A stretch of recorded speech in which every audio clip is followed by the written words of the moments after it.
ሰላም ጤና ይስጥልኝ ውድ የዩቲዩብ ቻናል ተከታታዮች እንኳን በሰላም መጣችሁ። ጥሩ ጊዜያትን እያሳለፋችሁ ነበር ብዬ ተስፋ አደርጋለሁ። ለዚህ ዩቲዩብ ቻናል ደግሞ አዲስ የሆናችሁ ሰዎች ሰብስክራይብ በማድረግ ቤተሰብ መሆን ትችላላችሁ። በጣም ጠቃሚ የሆኑ የጤና መረጃዎችን የሚያገኙበት ዩቲዩብ ቻናል ስለሆነ ሰብስክራይብ ያድርጉ። በዛሬ ቆይታችን እንግዲህ እርግዝና መኖሩንና አለመኖሩን የሚያውቁባቸውን መንገዶችንና ዘዴዎችን እንመለከታለን። እስከ ፍጻሜ ድረስ አብራችሁን ቆዩ። እርግዝና ሲከሰት እንግዲህ የሚታዩ ምልክቶች አሉ። እንደገናም ደግሞ በምርመራ የሚታወቁ እንዲሁም ምርመራዎች አሉ ማለት ነውና በእርግዝና እንግዲህ ጥምር የሆነ ምርመራዎችን አድርገን ነው እንግዲህ ልናረጋግጥ የምንችለው ማለት ነው። እርግዝና መኖሩን አለመኖሩን ክሊኒካላዊ ባህሪያት ወይም እነዚህ የሚታዩ ምልክቶች አሉ። እንደገና ደግሞ የሆርሞን ምርመራዎች አሉ።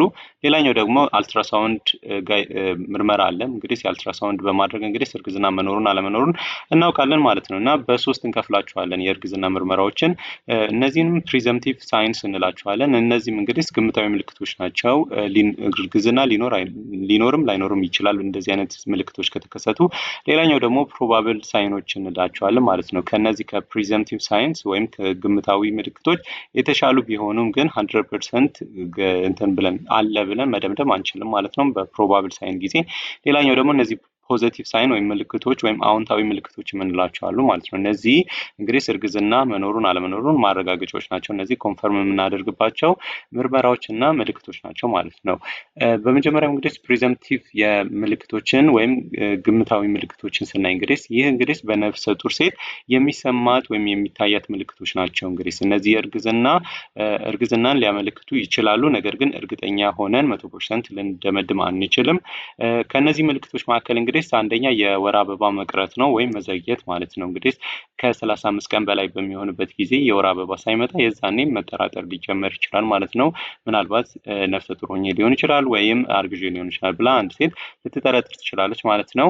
ሌላኛው ደግሞ እነዚህ ሞርኒንግ ሲክነስ የምንላቸው አሉ ማለት ነው። ማቅለሽለሽና ማስታወክ ስሜቶች የሚከሰቱ ከሆነ እንደዚሁ እርግዝና ሊከሰት ይችላል ብሎ መጠርጠር ይቻላል ማለት ነው። ግን ግዴታ እነዚህ ሞርኒንግ ሲክነስ ወይም የጠዋት ህመሞች የምንላቸው ግዴታ ጠዋት ብቻ አይደለም የሚከሰቱት። እነዚህ ማቅለሽለሽና ማስታወክ ግዴታ አይደለም ጠዋት ብቻ ሳይሆን ከሰዓትም ማታም ሊከሰቱ የሚችሉ ምልክቶች ናቸው ማለት ነው። እንደ ስሙ ጠዋት ስለተባለ ብቻ ጠዋት ማለት አይደለም ማለት ነው።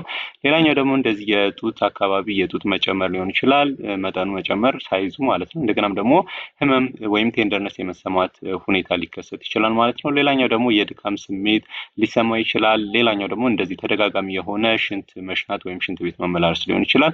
እነዚህ ምልክቶችን ሊያዩ ይችላሉ ማለት ነው። እንደገናም ደግሞ ጽንስ ተከስቶ ማለት ነው ወደ አራተኛው ወር ኦልሞስት አራተኛው ወር ከ4 እስከ 5ኛው ወር አካባቢ በሚደርስበት ጊዜ የጽንሱ እንቅስቃሴ ወይም ኩዊክኒንግ ሊባል ይችላል። በውስጥ ያለው በማህፀን ውስጥ ያለው ጽንስ ሲንቀሳቀስ ሊሰማዎት ይችላል ማለት ነው። በዚህን ጊዜ እነዚህ ፕሪዘምፕቲቭ የሆኑ ሳይኖች ናቸው ማለት ግምታዊ ምልክቶች ናቸው ማለት ነው። እርግዝና ሊኖር ይችላል ግን ደምደመን አለ ብለን እንትን ማለት አንችልም ማለት ነው። እነዚህ ፕሪዘምፕቲቭ ሳይኖች ናቸው። ፕሮባብል ሳይን የምንላቸው ደግሞ ሊሆን የሚችሉ ምልክቶች እነዚህ 100% አሁንም እርግጠኛ ሆነን መናገር አንችልም። ግን ከቅድሙ ከፕሪዘምፕቲቭ ሳይኖች ግን አማራጭ ወይም ከግምታዊ ምልክቶች ግን በለጥ ብለው የሚታዩ እነዚህ የምልክት አይነቶች ናቸው ማለት ነው። በማህፀንና የማህፀን ጫፍ አካባቢ የሚታዩ ለውጦች አሉ። ልክ እንደ ጎድዌል ሳይን የምንላቸው አሉ። እነዚህ የማህፀን የውጭኛው መውጫ ወይም የማህፀን የታችኛው ጫፍ አካባቢ ማለት ነው።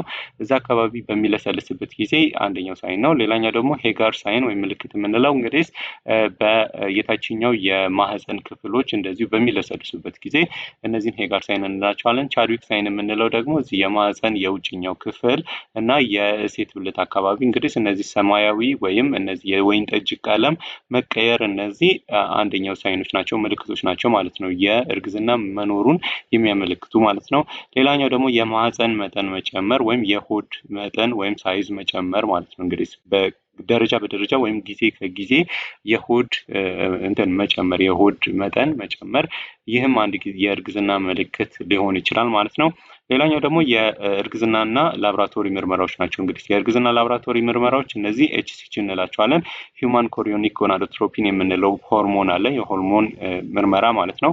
ሁለት አይነቶች ናቸው፣ የሽንትና የደም ምርመራ አለ ማለት ነው። የደም ምርመራው በጣም ለማረጋገጥ በጣም አስፈላጊው እና ከዚህ ከሽንቱ ይልቅ በጣም የሚያስፈልገው የምርመራ አይነት ነው ማለት ነው። በደም ውስጥ በሴረም ኤችሲጂ የሚታወቀው የፕሬግናንሲ ቴስት እንግዲህ early ለሆነ ፕሬግናንሲ ቴስት ወይም በእንግዲህ በትንሹ በመጀመሪያዎቹ 3 ወራት አካባቢ የተከሰተ እርግዝና እንግዲህ ለማወቅ የሚረዳን በጣም አስፈላጊ የሆነ የእርግዝና ምርመራ አይነት ነው ማለት ነው። ይሄ ሴረም HCG ወይም የደም ምርመራ የምንለው ማለት ነው።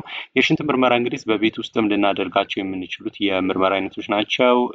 እንደገናም ደግሞ እነዚህ በጤና ተቋማት ሄደው ምርመራ ሊያደርጓቸው የሚችሏቸው ናቸው ማለት ነው። እንግዲህ ሽንቶቻችሁን እነዚህ ኢንዲኬተሮች ላይ ይሸናሉ፣ እነዚህ ስትሪፖች ላይ ማለት ነው። ከተሸና በኋላ 2 መስመር ካታየ የእርግዝና አለ ማለት ነው። እንግዲህ አንድ ብቻ ከሆነ ደግሞ እርግዝና የለም ማለት ይቻላል ማለት ነው። ግን ዴፊኒቲቭሊ እነዚህ ምርመራዎች በማድረግ ፕሮባብል የሆነ ሳይን ነው እንጂ 100% እርግዝና አለ ወይም የለም ለማለት ይከብዳል ማለት ነው። 100% እርግጠኛ መሆን አይቻልም፣ ግን እርግዝና ሊኖር ይችላል ብለን ልንገመግም ወይም ልንናገር እንችላለን ማለት ነው። ፕሮባብል ሳይን ወይም እነዚህ ሊሆኑ የሚችሉ ምልክቶችን በመናገር ማለት ነው።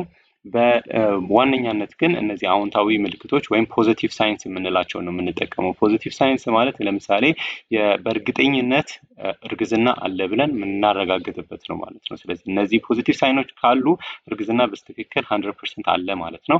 አንደኛ እንግዲህ አልትራሳውንድ በማድረግ ነው። አልትራሳውንድ የሆድ አልትራሳውንድ በማድረግ በጣም አስፈላጊ የሆነ የምርመራ አይነት ነው። ያንን እንግዲህ እንደዚህ ገስቴሽናል ሳክ እዚህ ትልቁን የምታዩት ገስቴሽናል ሳክ፣ ዮክ ሳክ እና ኤምብሪዮ ወይም እነዚህ ፌታል ፖል የምንላቸውን ልናይ እንችላለን ማለት ነው። ስለዚህ ፌታል ፖሎች እንግዲህ ከዮክ ሳክ ተጣብቀው የሚገኙና ወደፊት ጽንስ የሚሆኑት ናቸው ማለት ነው። እና እነዚህን በማየት እንግዲህ እርግዝና አለ ልንል እንችላለን ማለት ነው። ስፔሻሊ በመጀመሪያዎቹ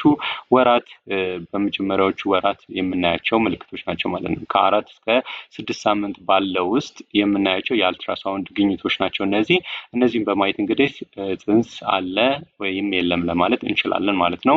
የጽንስ ልብ ድምጾች ማለት ነው። እንግዲህ የልብ ትርታውን በምናዳምጥበት ጊዜ ስፔሻሊ ደግሞ ከ8ኛ ወር በኋላ በዶፕለር እንግዲህ ልናገኘው እንችላለን። ስፔሻሊ ደግሞ ከ10 እስከ 12 ሳምንታት ባሉት ወቅቶች እንግዲህ የሚሰማን ወይም ልናገኘው የምንችለው የምልክት ነው ወይም ፋይንዲንግ ነው ማለት ነው። የጽንስ ልብ ትርታ ወይም ምት ማለት ነው። ስለዚህ ፌቶስኮፕ ተጠቅመን ልናዳምጥና ልናገኝ እንችላለን። ወይም እንግዲህ እነዚህ የዶፕለሮች ናቸው። እነዚህ የፌታል ዶፕለሮች እነሱን በማየት እንግዲህ የልብ ምቱን እዚህ ጋር ድምጽ አውጥቶ ያሳየናል ማለት ነው። እንጂ ሆዳቸው ላይ የሴት ነፍሰ ጡር ሆዳቸው አካባቢ አድርገን እነዚህን እንግዲህ ድምጾችን ልናገኝ እንችላለን። ይህንን ዶፕለር እንለዋለን ማለት ነው።